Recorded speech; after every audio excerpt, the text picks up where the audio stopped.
Today we are celebrating Pentecost Sunday, which in most churches designates the day that the Holy Spirit descended upon the disciples and the church was born.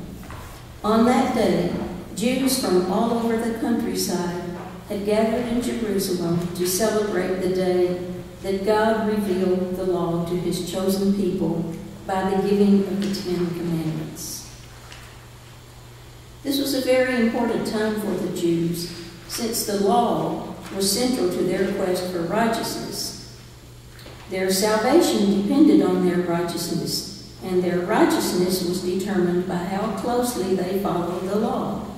Imagine how they must have felt when a common fisherman stood up and told them that their righteousness wasn't enough.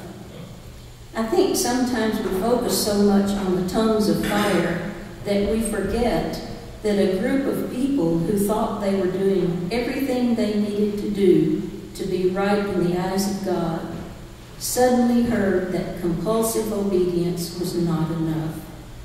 Peter's words had so much impact that many of them were convinced enough to ask the question, "What then must we do to be saved?"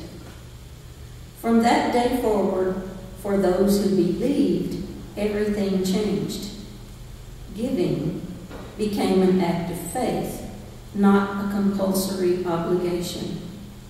Today, we celebrate the offering as an act of worship, which in turn gives us the freedom to believe in its effectiveness. Who knows what might happen with the offerings that we bring? Let us bring our tithes and offerings to the Lord.